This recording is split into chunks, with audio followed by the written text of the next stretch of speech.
Hey everybody, welcome back. 47.49.50 was the close. That's not really the story. Story's a little more in depth. You can see the level 47.32.50. That's really the level that we need to watch, but we never really got there. Now, if we took this line all the way across, you could see over here how much further can actually go, but we're not going to go back a couple of years. We're going to deal with what happened today. Most important is this little move right here to here.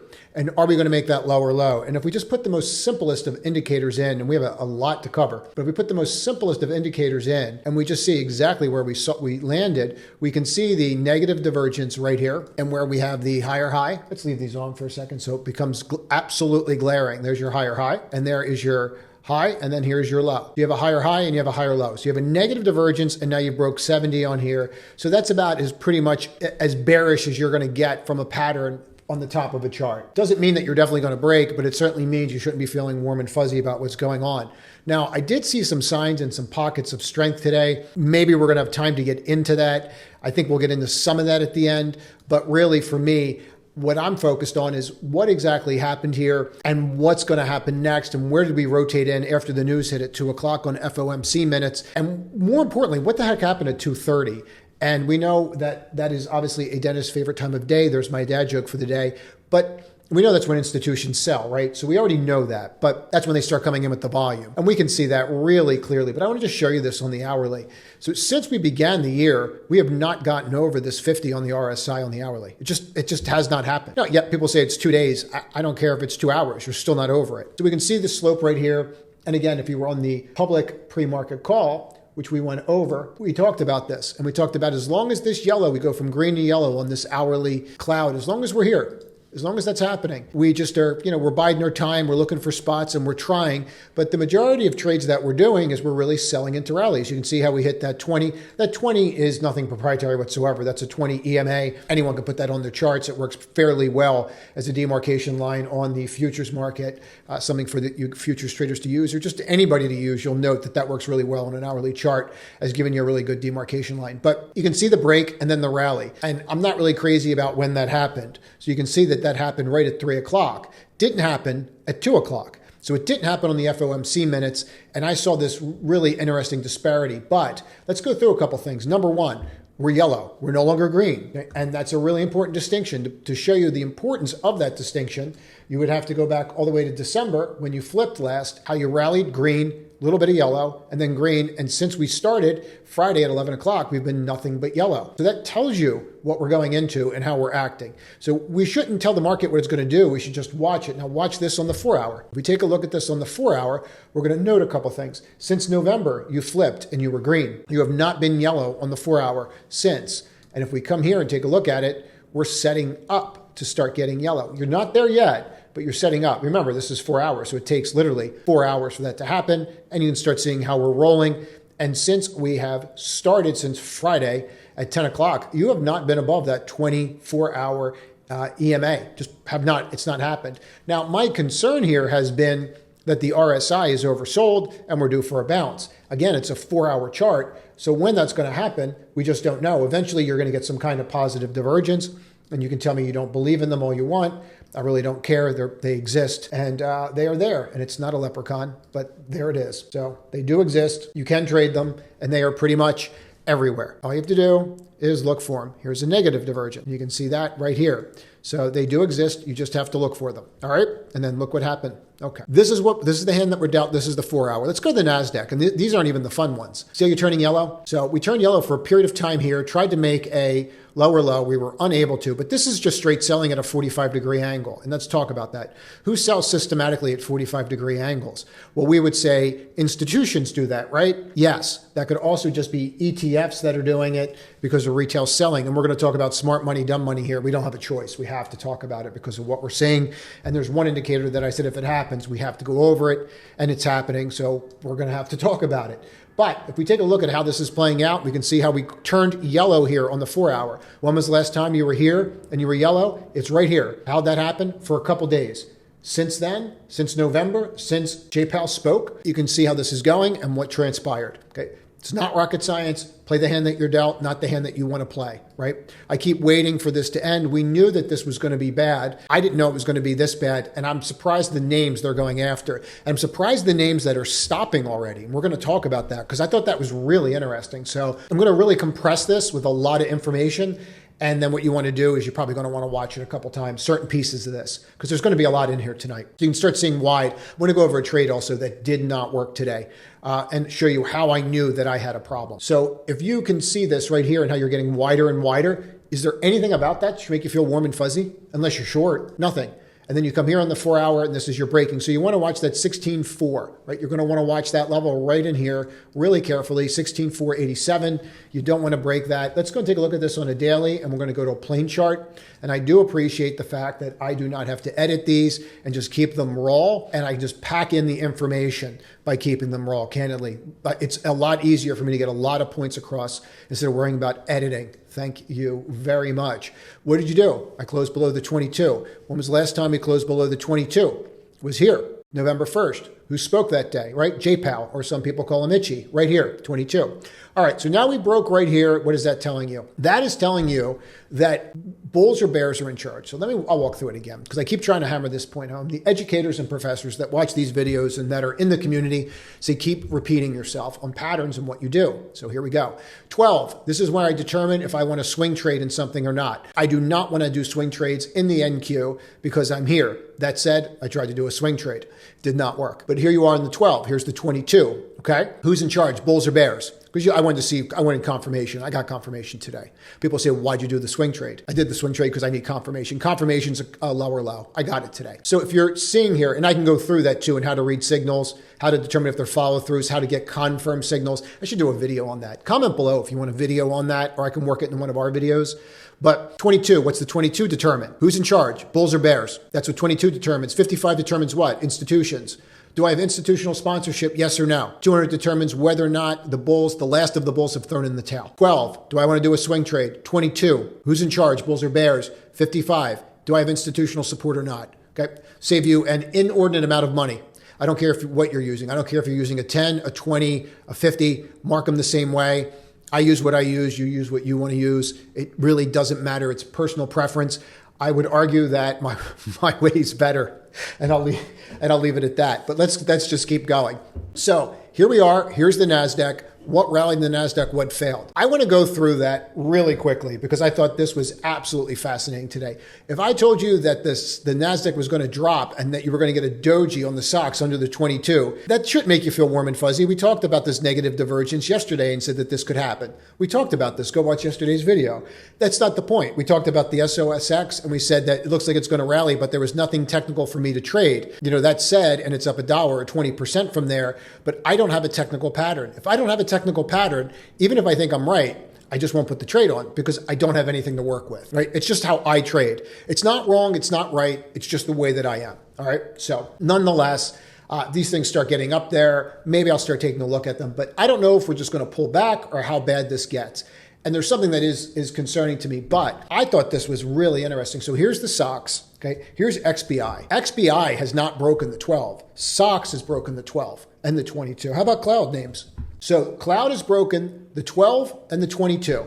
And that is ugly. If you ever looked up ugly on a chart before and wanted to see what it looks like, that's what the picture of ugly looks like. Okay, so that is not something that you rush into at all. So if you understand that, to go, well, that's ugly. Well, that's not going to lead us. Well, that sure doesn't make me feel warm and fuzzy. Like someone explained to me how a negative divergence sitting up here and you're cracking with these gaps and you're having breakaway gaps. How in the world you're not going to test 534? You have to. You would think, right? But there we go again, thinking. So now watch this on the hourly. What the heck is that? Like we went nowhere. We broke down for an hour and we went nowhere. We didn't have one close under the hourly bar.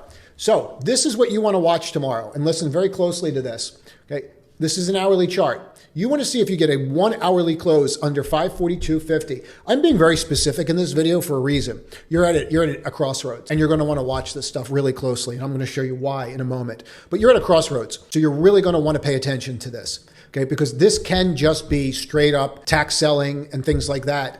There are some signs that maybe that's not what's happening, something else is happening. We're going to get into that, but there's some really very specific levels. 542.50 is what you're going to want to watch, and you're going to want to make sure that you don't get an hourly close under that. If you get an hourly close under that, you then need to get above that bar before you look at anything more than a day trade on any kind of semis. That's going to be a real pickle, and it's probably going to lead you down to here. You can see since we began the year, we've had nothing but oversold. There's a bounce out there. It's a question of when, right? If I got out because of this, I would have had a problem. So where does that put us, and where am I going with this? This is where I'm going before I go off on the next tangent. Here's NVIDIA. Let's make this a plain chart, and here's NVIDIA. Okay, so here's the buying off the open of the first hour. Did you ever break that? You never broke that doji all day long. Now, I had a day trade on from yesterday, swing trade, short term, carried it over. I made money on the secondary part today. I didn't make money on the first part, so I'll show you what I did. Pre-market, they gapped us right down here. So pre-market, I actually bought. Then I traded it up to the previous day gap, and I got out. For time's sake, if you want to see it, I'll show it, but I'll show it in tomorrow's video because we have too much to cover and I want to get this one wrapped up because there's some really important stuff that you need to know before tomorrow. So here we are, and there's your doji. Dojis are signs of what? Uncertainty. What happens when you break that doji? Things don't work out. You broke the doji. You actually have what's called a rising window here. It's actually a falling window. We have a gap in the chart, right? See how that closed here and then the next bar's here? Okay, that should make you feel warm and fuzzy if you were long. So this happens. And we know that we had some economic data at 10 o'clock. We don't really have to go into JOLTS tonight. That's not really what we have to talk about.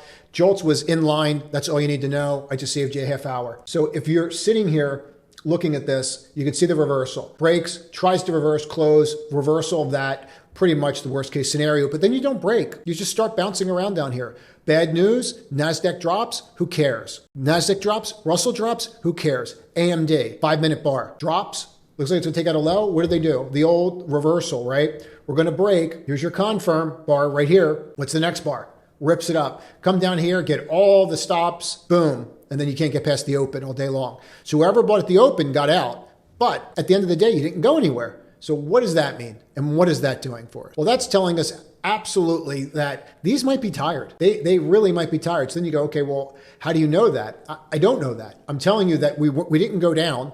And you look at these hourly charts and you look at where you're at, and we're not breaking anymore. So if you're not breaking anymore, right? Are you tired? Yeah, you're tired. Now, here's another way that you can do this and determine this. Now watch, you're going to go NVIDIA, AMD, ARM, AVGL, right? They're the big dogs, right? And then what we're going to do is we're going to put the Qs in here and we're going to put the SOX in here. And then what we're going to do is just take this and we're going to convert this to a line. Let's get rid of the RSI for a moment. Let's get rid of these lines that are on here. We're going to remove the drawlings. All right. So then what I'm going to do is just drop this to, let's drop it to a 1. All right. And then we're just going to come here to the third. And what you're going to see is here's the Qs, right?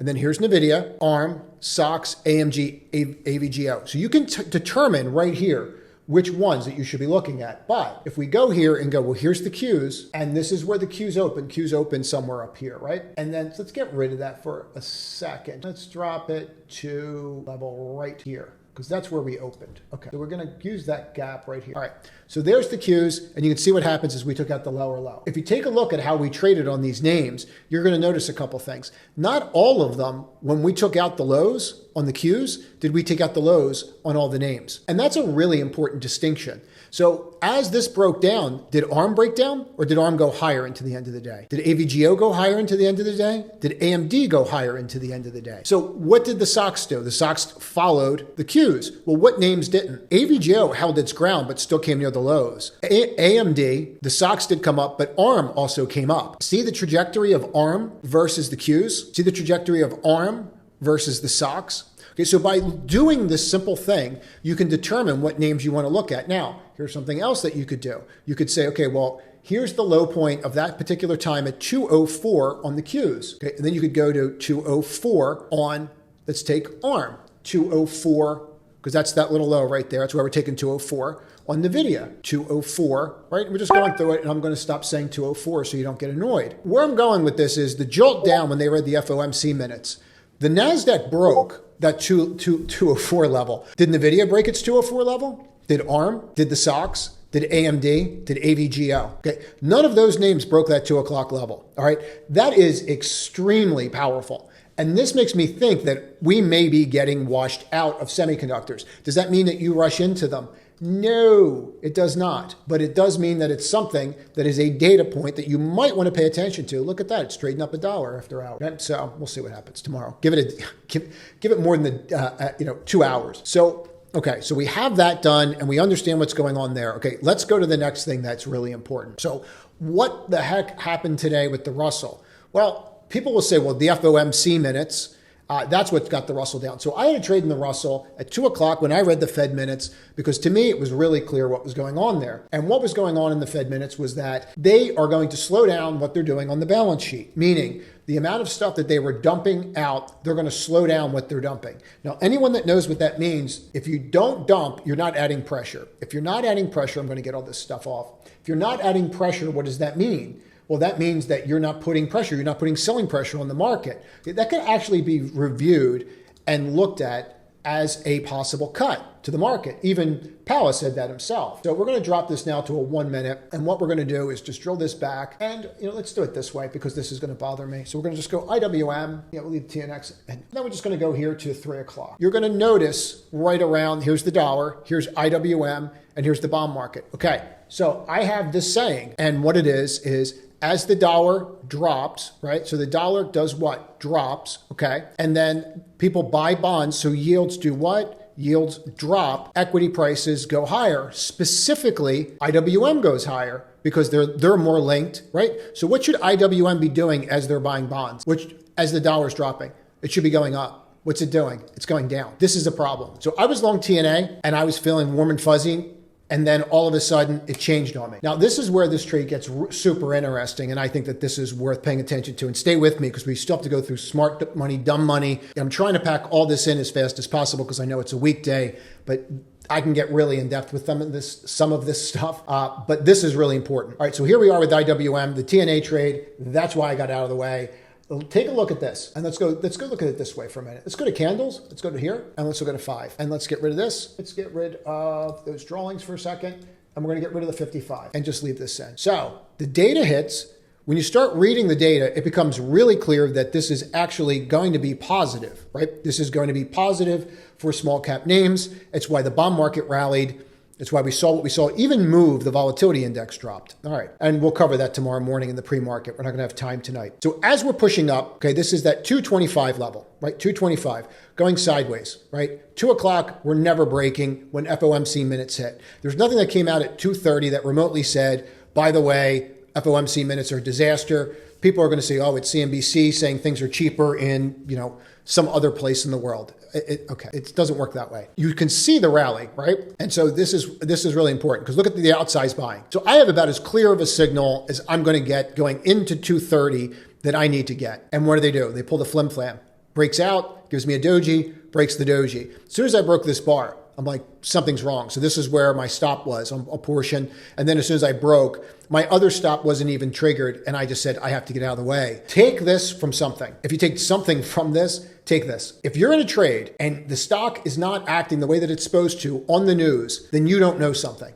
There's something that you're missing. If I know, and I know this, that if bond yields go down, meaning bonds are bought, if the dollar does a drop, then equity prices are supposed to go up. They are not supposed to go down. And if they drop like that in this kind of market, I don't know something. So if we take that information, that means I don't know something. I'm going to show you something else. But if you just take a moment and take SPY, and then let's take the IWM and watch this. And let's get rid of this moving average. And let's make this a line. And this is really pertinent. We're going to take this to 2 o'clock. Let's make this a 1. I'm going to take this to 2 o'clock. Watch. Okay. What happened at 2:30? Who sells at 2:30? Institutions sell at 2:30. Well, it wasn't just biotech that fell out, right? It wasn't just that we just saw like LABU. Let's throw that in there. Did LABU fall out of bed? Well, not really, kind of, but not really. Okay. So then we start looking at this and going, let's look at the SPY again. All right, so what really fell out of bed? IWM fell out of bed. All right, so now we know what fell out of bed. What was the driving force that fell out of bed? And so then we start going into it, we start drilling into it that way and going, okay, I'm going to just save us a lot of time and tell you it's KRE. But watch KRE, XLF, and now watch this divergence and look at when this started to happen right up here. Okay, so what started to happen? What's mimicking this line for line? They're selling regional banks, okay? I don't know why they're dumping regional banks. They are not selling all the banks at all, not even close to selling all the banks. If you come here and overlay SPY, into our graph, okay, look at where SPY is in regards to the banks. Look at where regionals are in regards to IWM. I mean, it's almost like something's wrong with a regional bank, because then just take a screenshot of this and stay with me for a second. I'm bringing this all home. So if you look at all that, right, and then you go here and you go, all right, well, here's KRA. And so then what I do is I want to know what bank or banks, because it's not NYCB. It's not Key. Okay, Key came in, but it's not down. FCNCA, okay, that's down, and that broke the 55. So is that what's leading it? Okay, or is it this kind of stuff where people are panicking? And is that putting pressure on the market? Well, who owns this kind of stuff, right? Who owns this? Do institutions own 3X regional bank shares? The answer is no. Now watch this. Now, this is something that we talked about that we had to monitor. We know we had to monitor this, right? And we know that we don't refer to this as smart money, and we don't refer to this as dumb money. How do we refer to it? We refer to this as retail and institutional. Institutional, smart money; retail, dumb money. Okay, because that's how they're calculated. This is calculated by using small lots and what else? ETFs. Smart money is calculated by lots and other things. We've gone through the breakdown. I can do it again. But we said when dumb money or retail starts rolling down and they're getting ready to crack this line like they are here, let's mark this off. When they start cracking these lines here, even here when you had 1.7 trillion and you go here, okay, it's not that you're over, that's your problem. It's when you break. It's the same thing as RSI. It's when you break. Well, did institutions panic? No, it's retail. Retail selling of these 3X ETFs, I think, is causing pressure. It's either that or what happened at 230, because that's when they would act, these ETFs, right, to rebalance the redemptions. It's either that or there's something out there in the regional bank space that might be an issue. But I thought that this was really worth paying attention to. That's it.